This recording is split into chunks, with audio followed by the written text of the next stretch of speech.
go live button? Oh, there it is. And we're live. And we're live. We're back.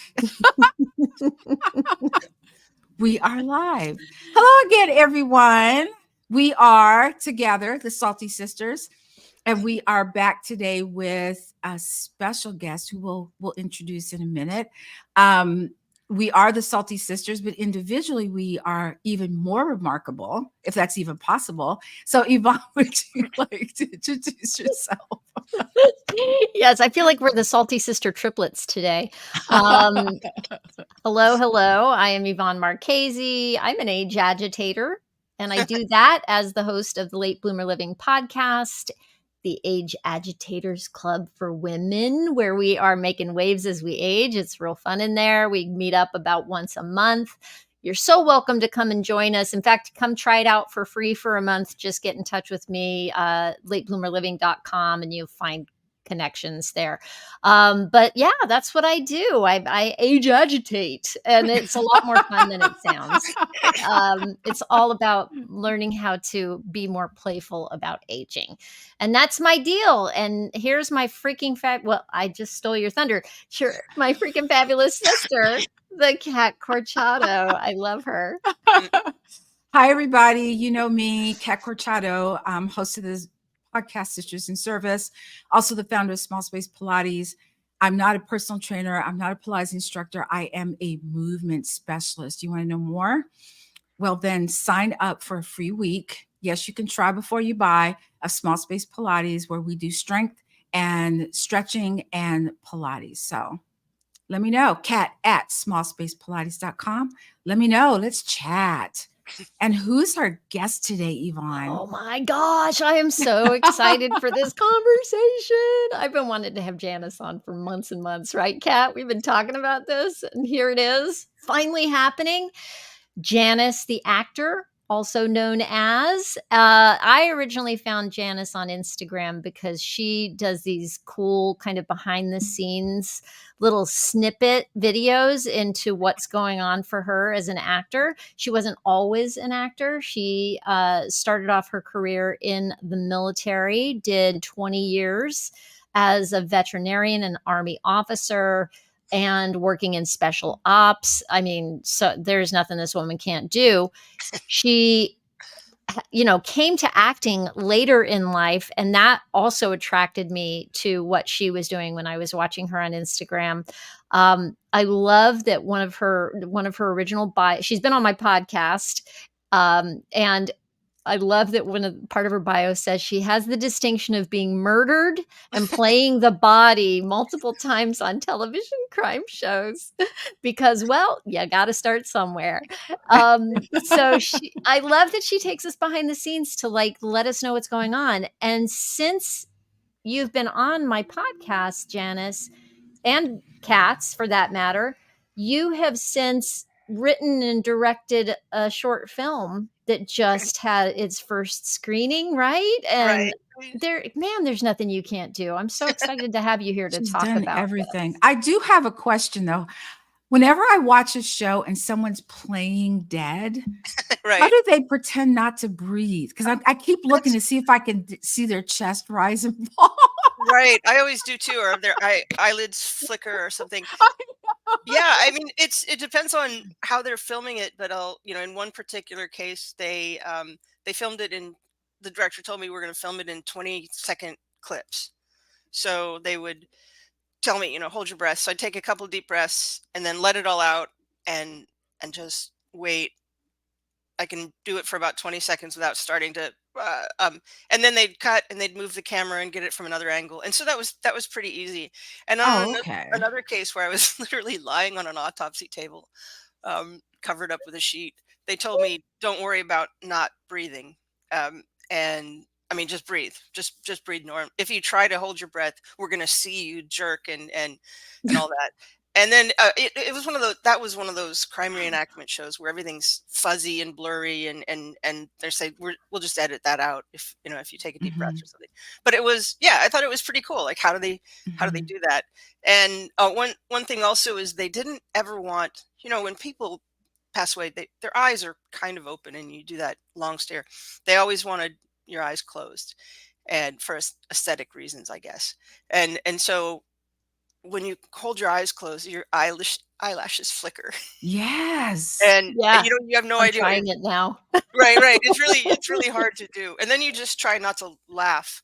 I mean, I I think know, I've right? told you this funny story of I was lying under a sheet in a front yard of a house. They were filming at somebody, at a house. It was right on the edge of a rural area in Tennessee. And I'm lying under this sheet and just waiting for them to set up cameras. And they would come over and offer me coffee or lift up the sheet, asking me if I was doing okay. And it was pretty cold, so I was appreciated being covered up.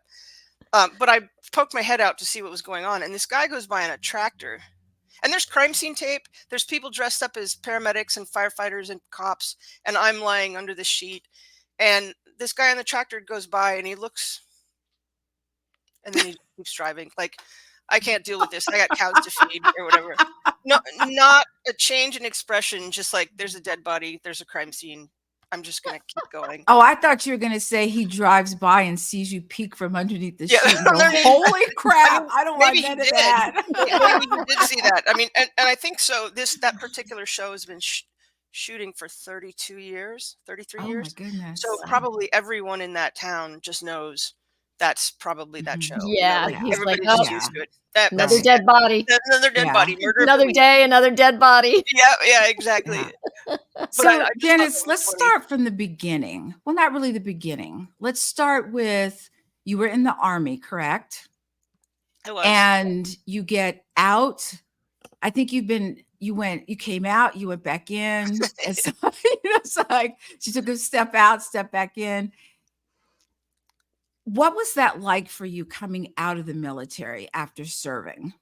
Well, the first time I was in the military, I only spent 18 months in what we'd call the regular army, and then I went to special operations.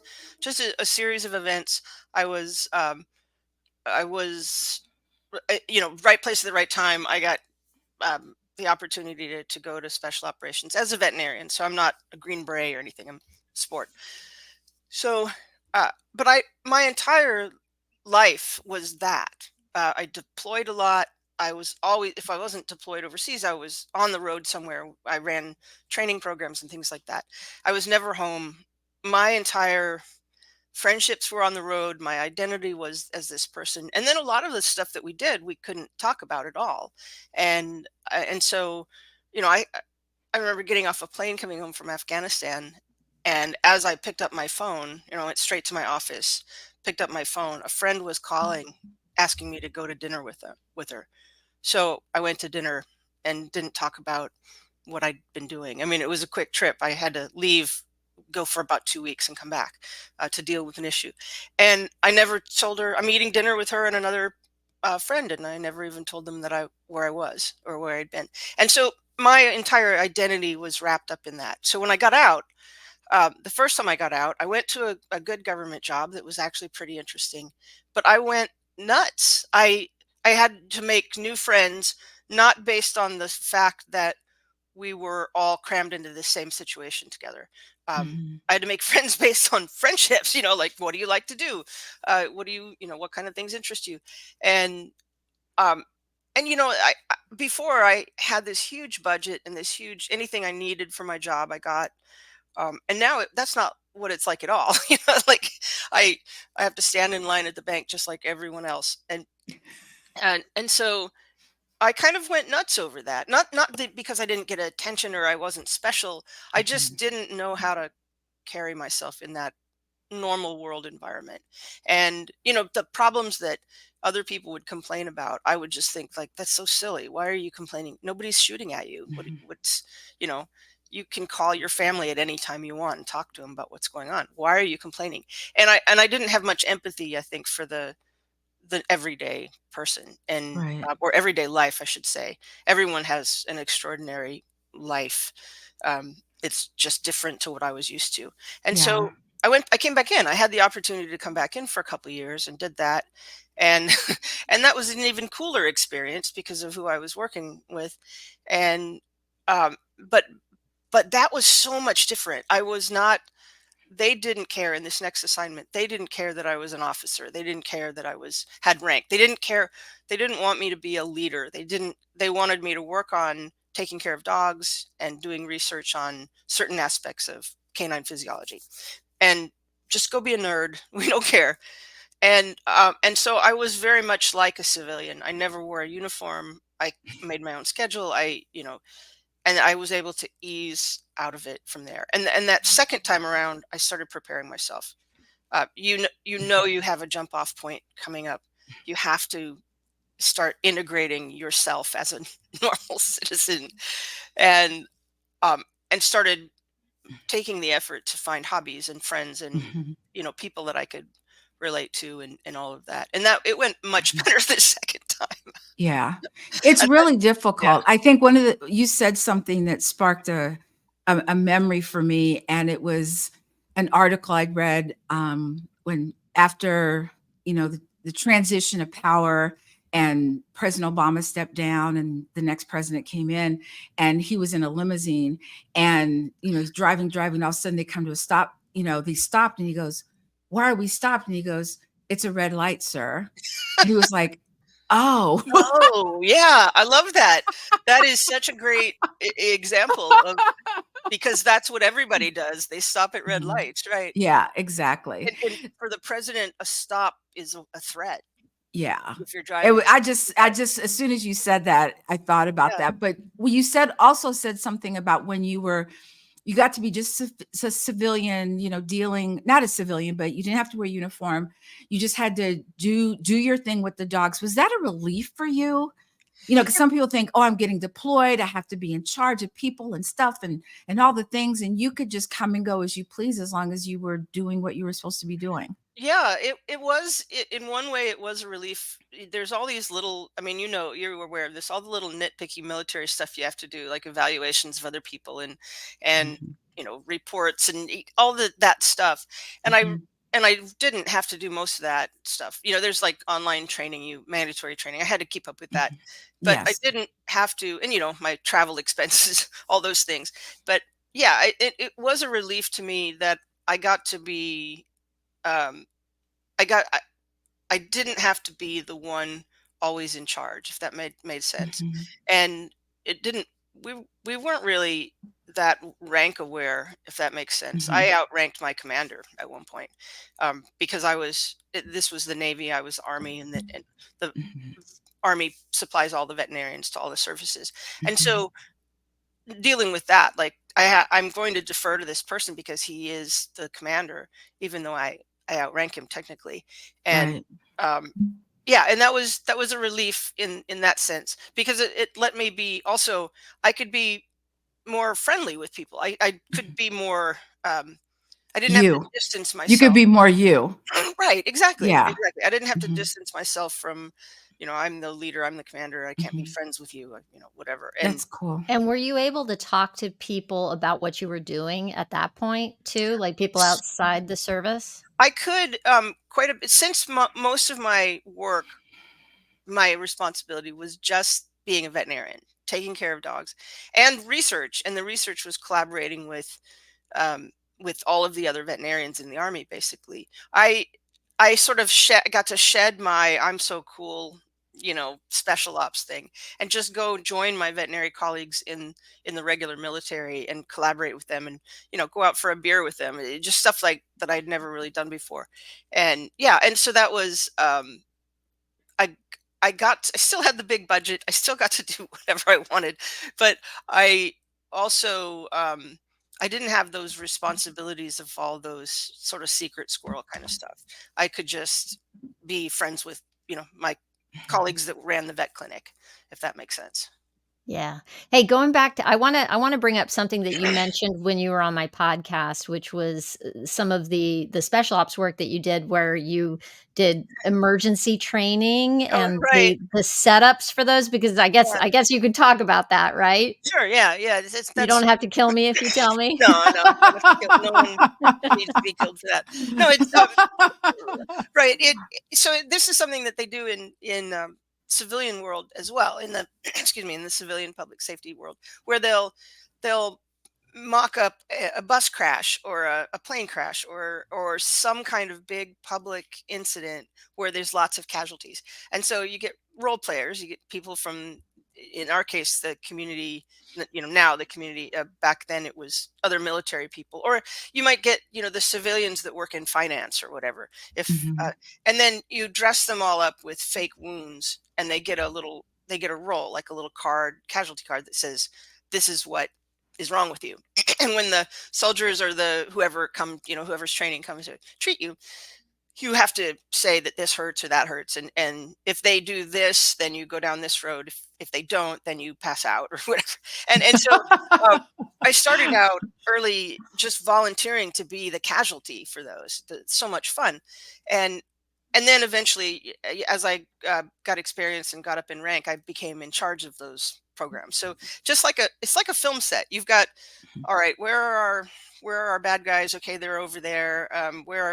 Where's our pilots? And you've got two people who aren't pilots dressed up in flight suits in a wrecked helicopter that they have to take out or whatever. And okay, everybody, and we need the bus. Okay, it's time to eat. Like it was. It's like a dress rehearsal. It was, and it turned out that that's just like directing a film or producing a film. You have to get your cast and your crew and your special effects, and have to keep everybody safe if they're going to have fake explosions or whatever going on. But it was so much fun. I really liked the concept, because when I went through training, I went through some pretty intense training where every week or every 2 weeks or so we would be in a different country, and it's the same hallway. We use the same building over and over. And all they would have to do is like hang a flag and a photo of that country's president, and I could believe it. I was in it. Like, we'd have uh, a 50-year-old Caucasian woman playing the president of Mexico or whatever, like, and I would believe it. You're the president of Mexico. I have to get this right. And so, or whatever the scene was, I'm okay. I'm going to believe that you're the leader of the commandos and you're an 18-year-old soldier. But I could believe it. So that was fun.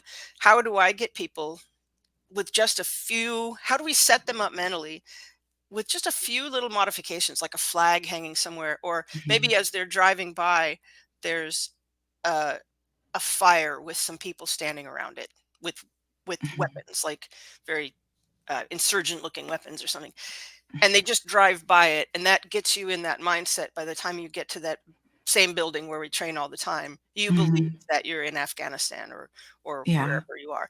And so I did that for a living, and when I got out, I thought, I can do this with film. And how can I take that and make people believe, we're on a sound stage or we're in a back alley or something? How can I make them believe that this back alley in central Raleigh, North Carolina is actually New York City or something? Is this how your acting career started? Because I was going to ask you the question, did you choose acting or did acting choose you? Yeah. Or producing or all of the things? I think acting chose me. And I know you probably know this story. I do a lot of public speaking, and so I went up to Raleigh. I live in the middle of nowhere, North Carolina, and I went up to Raleigh. It's an hour and some away, to talk to a person about public speaking coaching. And every couple of years, I'll get coaching just to kind of hone my skills.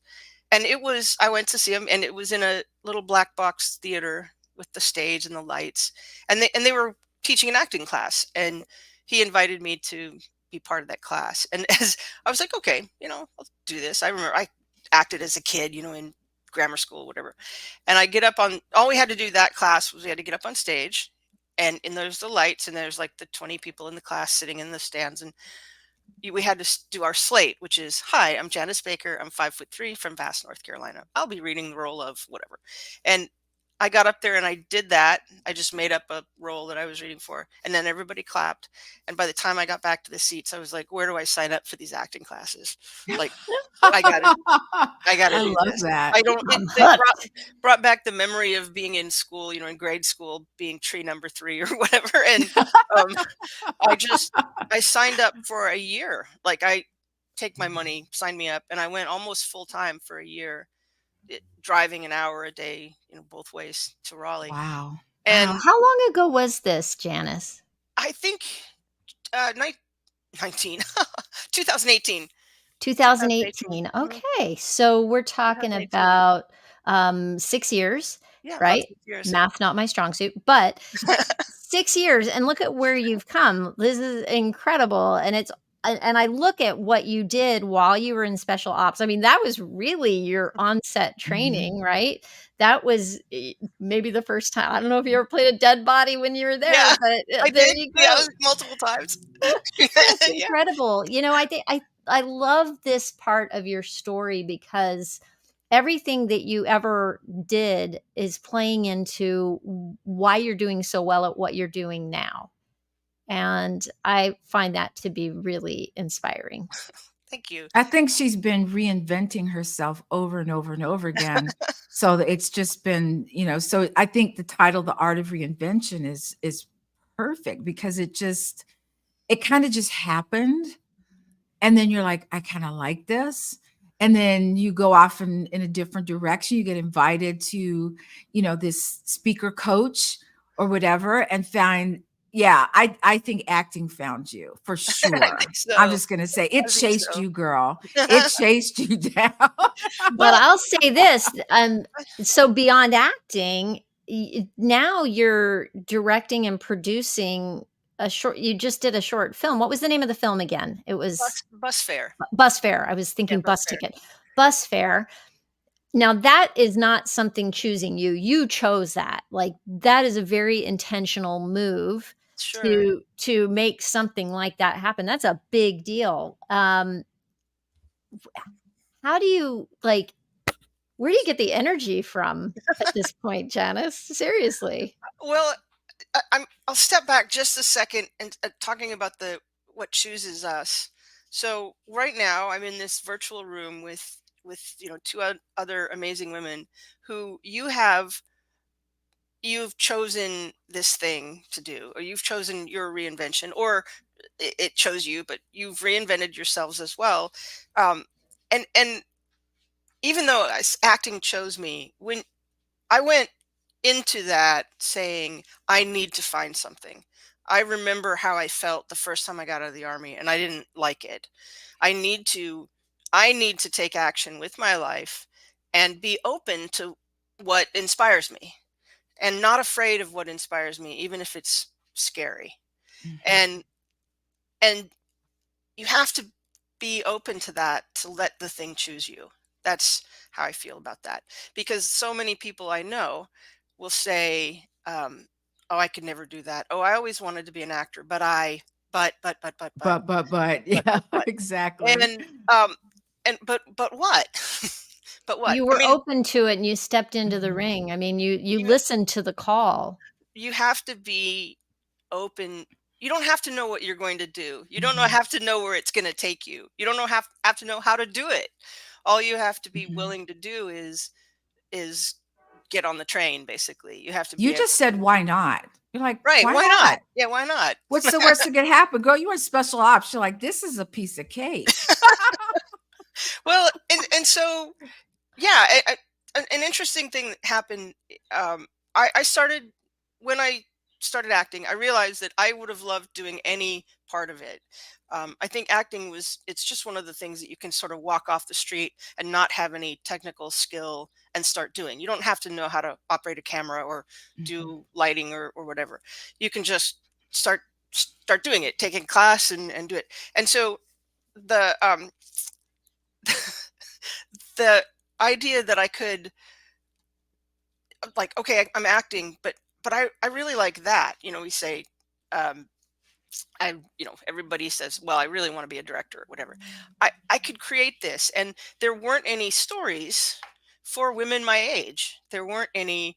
I mean, if I'm lucky, if I play the body or the grandma or the cashier or something, and there weren't any meaningful stories for women my age. So a friend of mine and I, Joya Joseph, who's an amazing filmmaker, she did a film. She made a film, wrote it for herself, starred in it, and it did very well in the film festivals. And I thought, well, I could do that. If she could, not like if she could do it, I could do it. I mean, it's not easy, but it's not that hard. And so I made a film as well. I picked a budget and a location. It was a really simple film. It wasn't complicated to film, and I threw it out there. And I was in this group, a workshop, a filmmaking workshop, and all these people were coming weekly, and we were discussing things. And after a year, they actually stopped the workshop series because nobody was producing anything. Mm. I had, and Joya had, nobody else was producing anything, and so they just said like, well, we didn't really get what we were hoping out of this workshop. You guys disperse, have a good life. Okay, so fast forward, I just made this second film, um, and we had this big screening. It was a lot of fun. Everybody came to it. It was like a gala. You know, there was food. It was so much fun. And after we screened my film, I was just trying, literally just trying to get to the restroom, and I was stopped by 4 different people who were all sort of actors my age, or some of them were younger, but and they all ran up to me with their idea for a film and what they wanted to do, and that made me feel so good. Like That's fantastic. That is they amazing. I they love just that. had to see that somebody that looked like them, or they felt like, as far as experience wise, could also could do it, so they could do it. And that, and where a year before, this same studio had sort of given up on their filmmaking workshop because nobody was really producing anything, nobody was taking it seriously, and all they had to see is, this is what it looks like. And most of them were involved in this film. We had everyone I knew was in this film, and in some way as an extra on the street or a bus passenger or something. And yeah, and that was great. It was just like, sometimes you have to see yourself, oh, I could do this. But I feel like when I went into it, there wasn't anybody that was like me doing it. I mean, there are. I just didn't know them. Absolutely, a lot of women my age are making films and doing things. I just didn't know them, and so I had to. You Like, do okay, now. yeah, I'm gonna take this leap, And we see do what happens. now. Right? You're totally inspiring me, Janice. You just Oh, make me thanks. wanna go, I "Oh know. my I goodness, want that to do that idea too. I I'm have. like, I should well, jump in. I should I do could it." be dead body number 3. There you go. Sign you up. We have a sheet with your name on it. Uh, yeah. I mean, it was. It, and now it wasn't easy. You know, it's a lot of work. But see, you say the energy. Um, when we get rolling on an idea like this, and I sort of throw it out to my friends. My cat's trying to get out. When I get all excited, and then we start hyping each other up, and then when we get rolling, the excitement gets bigger and bigger. Now, the first time I did a film, my friend Joya had done it, and I was her assistant director. And then I saw like, oh, I could do this, and I think I could do this. I want to try it anyway. And so we had the script, and we had everything ready, like to start what we call pre-production. That's when you start talking about where you're going to film it, who's going to be in it, what's your budget. And Joya, we were having a Zoom meeting one day, and Joya just said, okay, pick a date. What? She said, pick a date about 3 months from now. Pick a date to film your film. It's a short film like that is 1 or 2 days filming usually. And um and I picked a date, and she's like, okay, the train just started moving. You better keep up. And uh because she was great. She was my assistant director and my producer, and so she just kept things going. And Mm. How basically, important to have somebody like oh, that in your corner, right? absolutely. And because she said, if you don't do that, if you don't have that date to make, make this happen, you will keep putting it off. You'll find a reason to put it off. Oh, if Absolutely. we could wait for this, and that would be better, or I'm looking for a cheaper place, Well, you or can always whatever. find excuses. Oh yeah, Well, this date's not going to work because of this, and then you push it right. out and push it out and push it out. Janice, are we going to see like the Janice Baker School of Acting or something? So that's a good question. I work with a studio in Raleigh. It's called BTO Creative Artists Group at Triality Studios, which is this amazing LED screen production studio. And um, they have a lot of acting instructors, and I've worked there in various capacities. And but I don't think I have. I mean, I could teach acting. I coach friends. We pair coach each other, or brand new actors. But I'm working with actors who've been doing this for 30 years, 40 years, and they're classically trained, and they have so much more experience compared to me. So I don't really, compared to them, I don't feel like I'm really qualified to teach acting, if that makes sense. But Mhm. but I do teach along with my friend Vanessa Neff, who's an actor and model. We teach a workshop for new actors where it's a like a 4-hour workshop where they come in and we talk all about the business. Like, so you want to be an actor, here's what you need to know. And because we had to sort of figure it out, like you can go to an acting class and you learn how to act or how to react around the camera, but you don't know things like the set etiquette, how to behave on a film set, who's in charge, what's all the terms. You don't learn that stuff unless you get experience. So, or how do you find auditions? How do you look at what looks like an audition call, a casting call, and know if it's a scam or not? Like how, Mm. and so we put all that together in a 4-hour workshop, and that's what we teach. So we basically say, you want to be an actor, okay, great, take acting classes from a professional instructor, but at the same time, here's how to just be an actor, like, in And are you offering these workshops as an online thing, or is it only for local, people in your community? well, we did a series for the last year. I think we did a series in person, and the studio is doing an online version of that right now. They're doing it a little bit different with a different instructor. We have been teaching it locally, and so we're Mhm. just, and now our series just ended with that, and now they're sort of revamping. What are they going to have us do next? It's very much like the film industry or the TV industry. You're waiting to find out if you've been canceled or you're going to get renewed for another year, or are they going to go in another direction and replace you. So yeah, so we're just on a break from teaching that now. I think we taught it 4 or 5 times, and but yeah, it was so much fun because we get people anywhere from like 16-year-old kids that come in to there's some ladies that were in their 70s. One of them ended up maybe, I'm sorry, maybe like Hi, Cheeto. Cheeto. This is Cheeto. And these ladies came in, and one of them ended up getting a manager and is doing commercials now. And That's it came in, amazing. in her late 60s and started this. But we That's awesome. Hey, when they oh, I'm sorry. Finish what you're saying, but I've got a when question for you. the first thing that we tell them is that you belong here and you have every right, or much right to be here as anyone else, Mhm. regardless of what your background is, whether you're you know older or younger or beautiful or looking to be a character actor or whatever. Every one of you has just as much right to be here as anyone else, and That's that's awesome. giving sort of, you got to give yourself permission to do this. Mhm, 100%.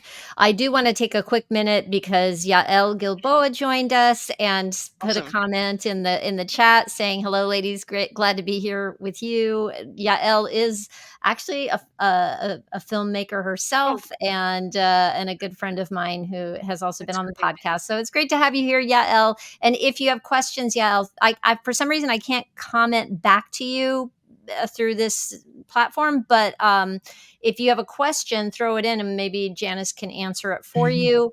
The other question I wanted to ask you about, Janice, is, and it relates back to this 6-year-old woman you were just talking about as well, the peer coaching that you were talking about doing, like helping Mhm. that. And I know that at one point you told me that you had in that local community, you have a group of peers who are older actors that you guys work together and let each Right. other know about. I love that connection. Actually, tonight, Kat and I are doing a Fierce Entrepreneur Summit, and the Oh, nice. whole point of this particular one, we do this quarterly with My Sexy Business, and we're talking about connections tonight and community and you know, coming at this as an older actor is its own ball of wax. Or if you're an actor who's been doing it for a long time, there's a lot of baggage that comes with that. And how has having that peer group Oh, been for your part of the journey? What's it that been for you? it's been absolutely fantastic. I met both Joya and Vanessa at a workshop at our agents. The agent had a casting director over and did a workshop several years ago, and I met them there. Um, and Vanessa and I are about the same age. Joy is younger, but we all just sort of connected. Like I remember Vanessa and I looking across the room at each other, and sorry, Vanessa, but it's sort of like, hey, you're old, I'm old, let's be friends. And actually, we went, we had a scene together in this workshop, and then we went our separate ways. And she contacted me through our agent, and just like, we should hang out or something. And we were both really new to the acting world. We'd trained at the same studios. But we didn't have a lot of on-set experience. So we get the same auditions, and frequently Joya does as well. Well, there's a group of probably 10 ladies in the Southeast, Atlanta, North Carolina area, where we all get the same auditions. And so we'll get, it'll be an audition for a grocery store or a bank or whatever. And we'll all start texting each other. Did you get the whatever audition? Yeah, I got it. What do you think? What do they ask? I don't know. And we didn't, I remember asking, I wrote to my agent to ask, and fortunately, Vanessa asked before I had to embarrass myself. It says, label your file SC1 TK1. What does that mean? And she's like, scene one, take one. And then scene one, take two. Like, oh, but you have to label it correctly, or it doesn't get processed, or they won't look at it, or whatever. And then also reading for each other. A lot of times you have to have a reader. And so I have a nice studio in my home now in the room next door, and Vanessa does as well. And that we used to go in person, either to the studio or to the production studio, or to our agents to tape the audition. And then when COVID hit, they weren't doing that anymore. So everybody sort of learned how to do it themselves. So we would get together, and often there would be 2 or 3 of us auditioning for the exact same role and helping each other film or be the reader or whatever. And we all I love that. I stinking love that. That is, was when I was acting, it felt very competitive. I never would have like reached out to another actor out for the same role to do no, that. And no, oh yeah, my gosh, the power of that, because in the end, you're either the idea of what they want for the role or you're we're not. not. As And long as how awesome you guys are like buoying each other up like that. I love it, that. it is really cool.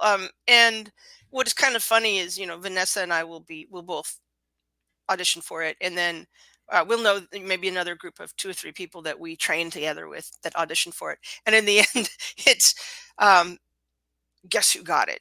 Who got it? Like it'll be I'm saying that in a joking way, because what'll happen is you'll get on a roll, and the same, even though it's completely different production companies, the same person will get on a roll. And like last year, from 2 years ago, what was it, 2022 to 2023, November to April, I worked every week. I was booking everything I did, Wow. and my friends were That sitting at is home sad. amazing.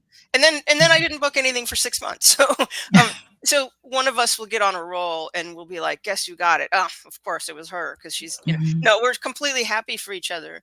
And sometimes one of us will get it, sometimes one of us won't. And then you see it on TV or film, and you're like, yeah, they did a good job. I see why they got it. But it's so supportive. There's no real competition. And there's gentlemen as well, and we often, like, they'll say, we want audition with your real spouse if you have one, or partner. And we'll call up, hey, I need a husband. Oh, get Jim. Good. And um and some of us have been married to the same actor several times on films, because you need that He's person. got a reputation now. That's all I'm saying. There's a guy named Jim who does. Jim gets around. He was my husband in the first the first union commercial I ever booked, which was a big deal for me. And he's good luck Jim. But yeah, it's so much fun, and it's really interactive. And a lot of times we'll you're not supposed to share. They say don't share this with anyone. Well, you need a reader. Your reader has to know. Sometimes you have a coach. Coach has to know. And if you were reading for your friends who also have the same audition, of course we share our auditions with each other. This is how I did it. How did you do it? And and that just makes, because I started acting as a kid in California. It was extremely competitive there.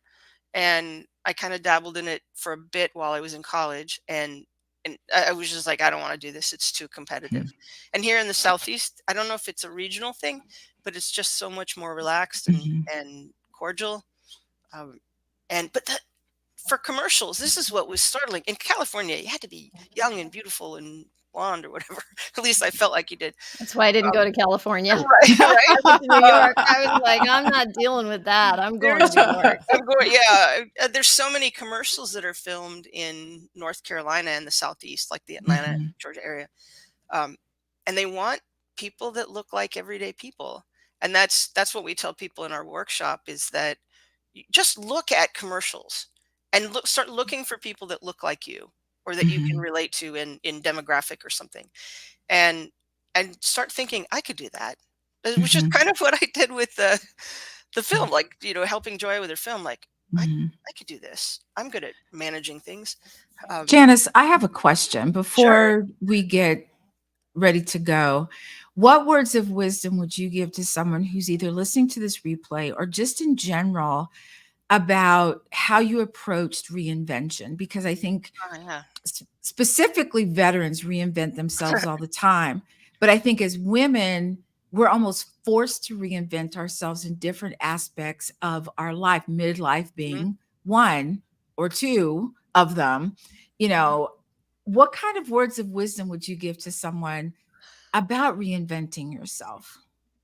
That's such a great well, it's a great observation. As women, we do have to reinvent ourselves. I mean, I guess men do too. Everyone has to some degree, but we have such drastic reinventions at different life Mhm. stages or milestones. Um, I I guess it'd go back to what we teach in our workshop is that, the actors workshop is that you have every right to own this space, and you have uh, you don't have to apologize to anyone. You don't have to explain yourself to anyone. Now, if you have family and you have been serving a role in your family, and now you're going to take some time to do this other thing, of course, but you have to explain where you're going, I suppose. But uh, I mean, so they know Which you're is, "Hey, at acting kids, classes or whatever. Yeah, I'm out of you here. just." Um, but what I mean is, you don't have to. There's no right or wrong way to live life. Like, nobody says that you should be this. This is where you should be. And so just give yourself permission. Always know that, if you've gone into a room of people to do whatever function and you think I'm the only one here that doesn't know what's going on, the imposter syndrome. Um, Mhm. you have to remind yourself that, yeah, they probably don't either. You have every right to owning this space that you're in, and Mhm. owning uh, this adventure that as anyone else does. And so Mhm. just keep reminding yourself that, yeah, that you don't have to ask permission or apologize for what you're doing. Mhm. And also I it's love okay that. if you try something and it's not your deal, you Absolutely. know? And just say, "Okay, that was good, but what else is there?" Right. What Right. else can I do? Because it's that first initial step, and then you realize, "Well, that wasn't so bad. Let me That go over wasn't so here and bad. try this." Right, absolutely, and I mean, acting wasn't the first thing I tried. I I tried painting, and I'm not very good at it, but I enjoy it. I'll sit in Mhm. my sunroom and paint. I took some classes and lessons, and those things where you go and you drink wine and you all paint the same thing, uh, and then I love I that. did one of those, and I was like, okay, this is what I want to do for my life, and took some private lessons, and then it's like, nah, I'm not. I'm not Mhm. really enjoying it, and I still do it for fun. And I joined a hiking club, and I thought I'll go walk the Appalachian Trail. Now that sounds painful, and acting wasn't the first thing I tried, and those Mhm. other things I still enjoy, but this is the thing I was like, I could make a living doing this, or I could Mhm. do this for a living. I'm not Exactly. making a lot of money, but I could do this all the time, is what I mean. Yeah, and Yeah. g- try, uh, what's the term is, don't let perfection be the enemy of good. Just Mm, I love um, that. I know so many people who've related to me that they've stalled themselves. They don't do anything because they don't know how to do it right. Or they When I have to be learned the perfect. phrase "done is better than perfect," it I changed love my it. life. I love it. Yeah. Changed my life for sure. Mhm.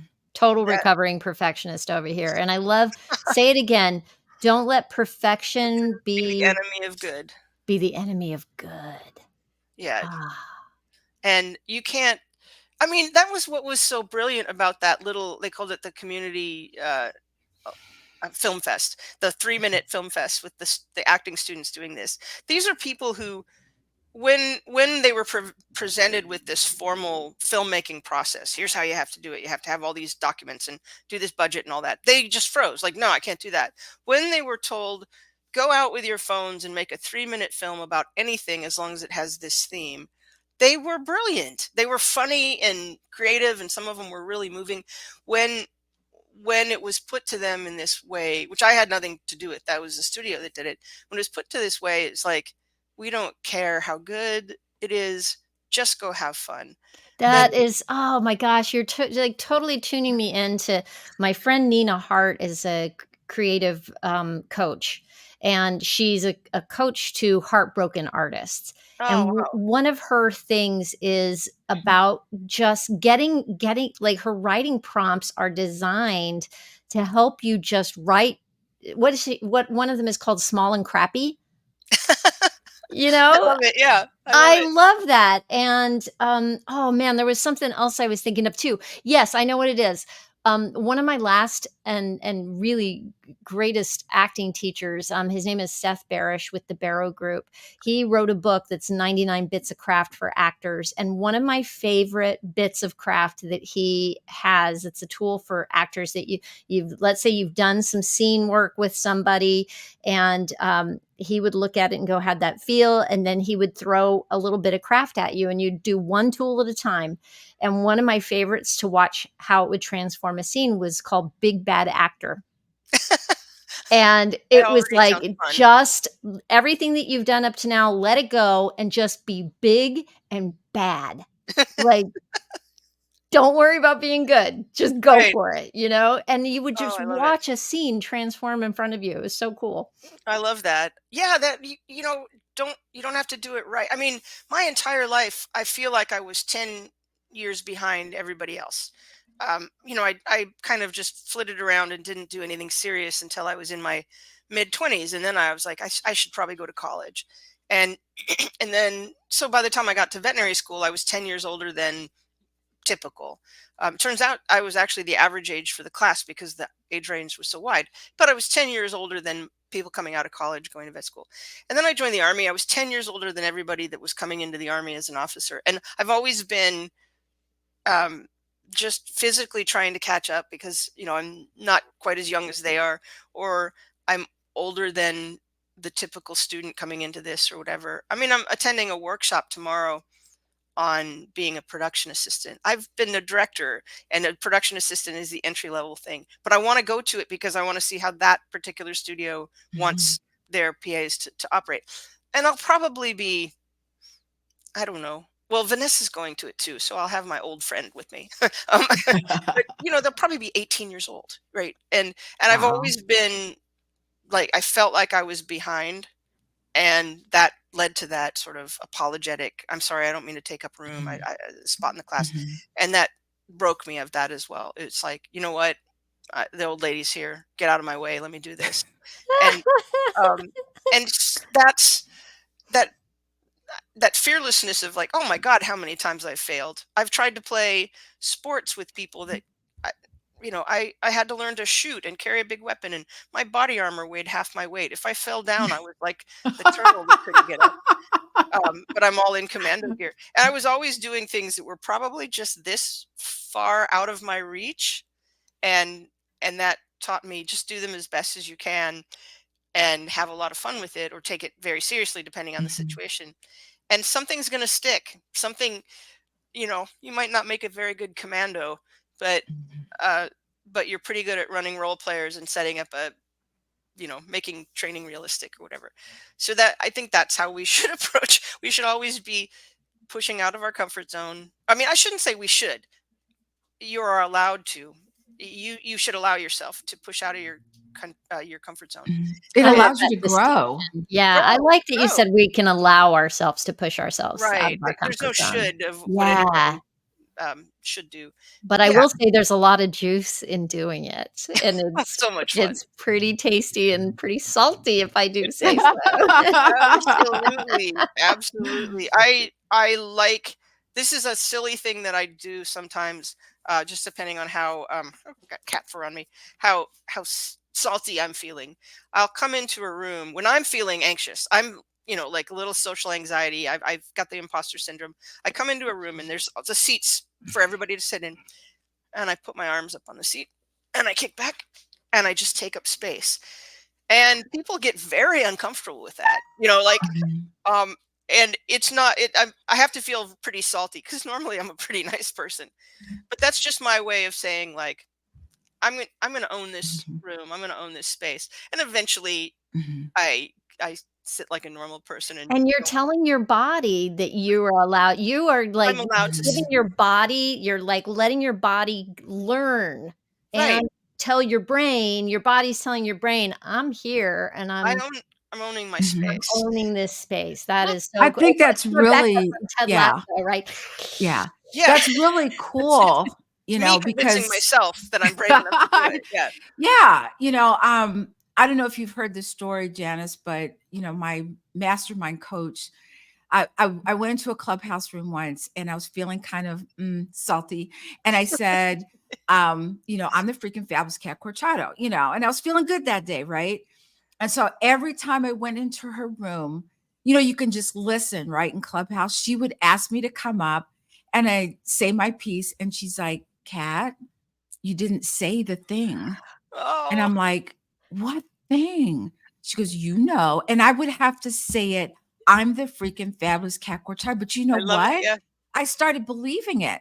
And Right. it's not this big headed kind of thing. It makes me, and when I say I'm the freaking fabulous cat child, it's like, shook, everything comes together for I me. love it. Meaning, okay, just be cat, Yeah. just be cat. And I'm like, got it. Got it. So when I say that, that puts me into this position of just be you. Right. And I'm Right. okay with that. So that's pretty cool that you do that. I think that yeah, we have to or we should. No, I'm using words that I don't like there. It helps sometimes to have that grounding thing, that thing that Mhm. gets you in the space um, and gets you, yeah, in to be you, to like Yes. they shed off the worry and just Mhm. be you. If I can have, when I'm public speaking, of course, just like everybody, I get butterflies in my stomach. I might, it's the biggest crowd I think I've ever talked to was about 1,500 people. And I couldn't even see them. It was like I was alone on the Mhm. stage because I couldn't see anybody but the front row. But in general, a room full of 100 people, if I can, um, my cat's meowing pathetically. What's the matter? So She's like, hurry up. It's time to yeah. go. Okay. Anyway, when I walk into this room, if I can have backstage or offstage or whatever, if one of my friends and I just start cracking each other up and showing what we tend to do in the back of the room was showing each other funny memes or funny videos on YouTube or whatever, trying to make each other not laugh. 'Cause, I mean, trying to make each other Mhm. laugh when we should be quiet. And Mhm. and that just gets me in this mood like I'm ready for this. If it's I think that little personal interaction where I get drawn out of the big, oh, there's all these people I have to talk to, and I just have this little personal interaction with this one person, not a particular person, Mhm. just any one person, where we're just giggling like stupid kids trying to get each other in trouble when we're all supposed to be quiet. I um, love that.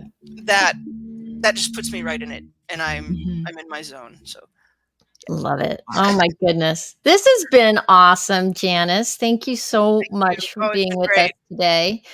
Um, Kat, I don't know. So we still have we're figuring some stuff out for our next Salty Sisters, guys. So I Mhm. don't know the date yet. We're gonna do a little. We're gonna have a little bit of a different cadence for the month of May.